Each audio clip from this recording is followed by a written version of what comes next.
एक बार की बात है। एक गरीब औरत थी जिसका नाम था आयशा।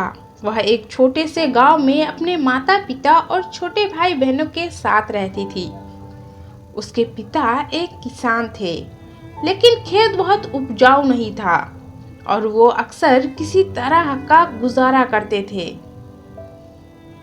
आयशा एक बुद्धिमान और जिज्ञासु लड़की थी। वह अपने आसपास की दुनिया के बारे में जानना पसंद करती थी।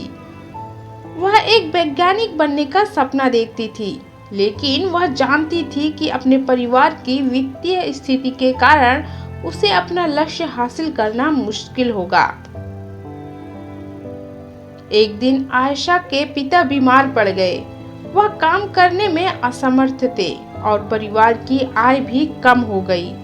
आयशा को अपने परिवार की मदद के लिए स्कूल छोड़ना पड़ा। आयशा ने अपने परिवार का समर्थन करने के लिए कड़ी मेहनत की। उसने घरों की सफाई की और खेतों में काम करने जैसे अजीब अजीब काम किए। उसने स्थानीय बाजार में सब्जियां बेचने भी शुरू किया।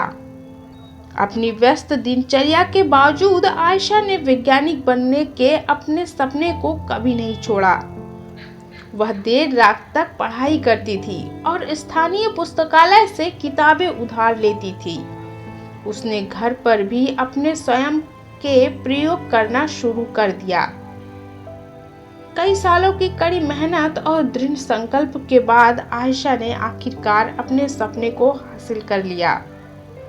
वह विश्वविद्यालय में दाखिला लिया और वैज्ञानिक बन गई। उन्होंने विज्ञान के क्षेत्र में महत्वपूर्ण योगदान दिया। दोस्तों, इस कहानी से हमें यही सीख मिलती है कि आयशा की कहानी हम सभी के लिए एक प्रेरणा है। यह दिखाता है कि अगर हम अपने दिमाग में रखते हैं और अपने सपनों को कभी नहीं छोड़ते हैं तो कुछ भी संभव है।